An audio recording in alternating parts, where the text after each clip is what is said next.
आज की वीडियो में हम लोग डिस्कस करेंगे जॉन कीट का एक और इम्पर्सनल ओड जिसका नाम है ओड टू ऑटम और इसको भी इन्होंने 1819 में लिखा। तो चलो शुरुआत कर लेते हैं। सबसे पहला एमसीक्यूज है हमारा। बोला गया है ode to autumn was written in, तो 1819 सी ऑप्शन हो जाएगा। दूसरा क्वेश्चन है ode to autumn is described as, तो इसको डिस्क्राइब किया गया है एक इम्पर्सनल ओड की तरह। अगला, autumn is called the season of, autumn जो है वो क्या कहलाती है? सीजन ऑफ मेलो फ्रूटनेस, फ्रूटलेसनेस। ऑटम को हल्की, मेलो का मतलब होता है हल्की, फ्रूटलेसनेस यानी कि फलदायी मौसम के लिए जाना जाता है। अगला, in the poem autumn is presented as the season itself, कौन सा? सी ऑप्शन हो जाएगा। इस पोइम में ऑटम को प्रेजेंट किया गया है स्वयं सीजन के यानी कि मौसम की तरह। अगला, the poet has personified autumn in the shape of a women, यानी कि इस पोइम में कवि ने ऑटम को वुमेन के शेप में यानी कि the shape of a women के रूप में पर्सोनिफाइड किया है,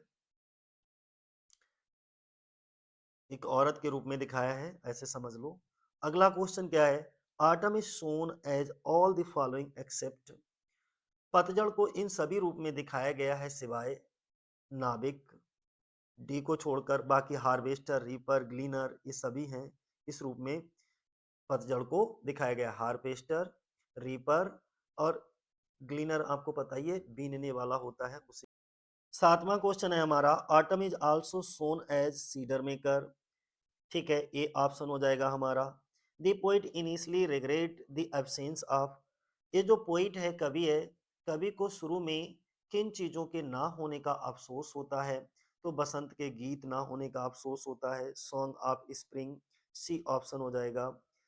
अगला 9 नंबर का क्वेश्चन है, the line where are the song of spring expresses, बसंत के गीत कहाँ हैं ये बताता है, क्या बताता है? रेग्रेट, पछतावा, बी ऑप्शन हो जाएगा हमारा। The poet soon realises that, ये जो पोइट है सून जल्दी ही एहसास होता है पतझड़ का अपना संगीत, यानी कि autumn has its own music, B option हो जाएगा हमारा। अगला, which insect sound is mentioned in the poem, 11 number का, कविता में किस कीड़े को की आवाज का जिक्र है? तो हैज क्रिकेट, यानी कि सी ऑप्शन हो जाएगा हमारा। The red breast in the poem is described as, 12 number का, तो singing, described as singing, A option हो जाएगा। कविता में लाल छाती वाले पक्षी के बारे में क्या बताया गया? गाते हुए दिखाया गया इस पक्षी को। अगला है, द सालोज आर डिस्क्राइब्ड एज, अबाबिल के बारे में बताया गया, क्या बताया गया? चहचहाते हुए, यानी कि अबाबिल पक्षी को चहचहाते हुए दिखाया गया, तो सी ऑप्शन हो जाएगा हमारा, twittering. The mood off the poem is, इस पोइम का मूड कैसा है? तो सीरीन, ट्रैंक्विलिटी दिखाया गया है, यानी कि सीरीन का मतलब होता है बिल्कुल शांत और ट्रैंक्विलिटी का मतलब भी शांति, शांत शांति, एकदम बिल्कुल शांत मूड दिखाया गया है। द पोइम मेनली एक्सप्रेसेस, ये जो पोइम है मुख्य रूप से बताती है किस चीज के बारे में? प्रकृति की रिचनेस का जो सेलिब्रेशन है उसको बारे में बताती है, तो the celebration of nature's richness, क्या बोला गया? The celebration of nature's richness. 16 number का क्वेश्चन देखो क्या है, the dominant literary device used in present autumn is, कविता के आखिर में क्या कहा गया है कि ऑटम को दिखाने में इस्तेमाल किया गया मेन लिटरेरी डिवाइस कौन सा है? Personification, B.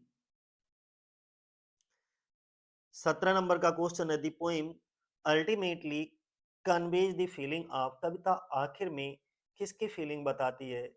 तो सेटिस्फैक्शन, कंटेंटमेंट, बी ऑप्शन हो जाएगा, संतुष्टि।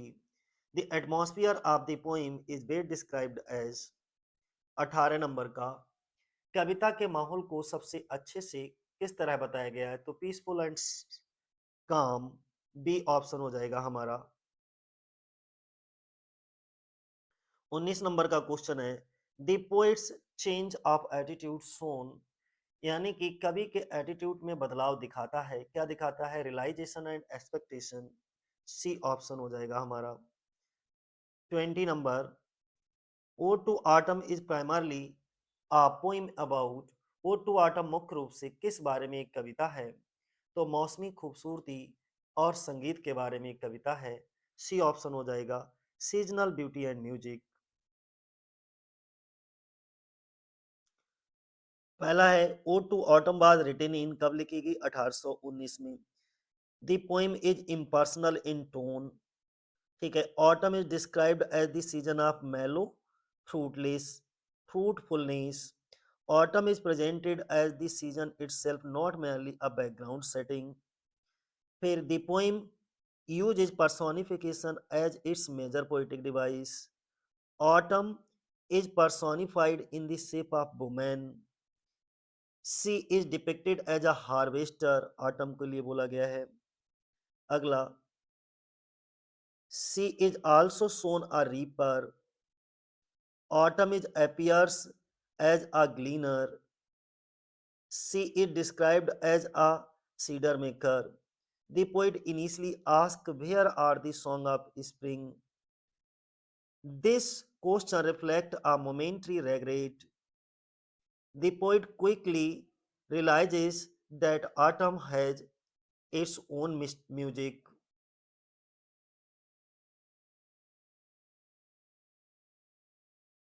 अगला, the poem highlights the singing of hedge cricket.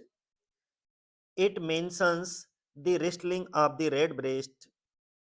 The twittering of swallows represent autumn melody. The poem shifts from regret to acceptance. It celebrates the unique beauty of autumn. The mood of poem is serene and tranquil. The poem ultimately conveys contentment and calm fulfillment.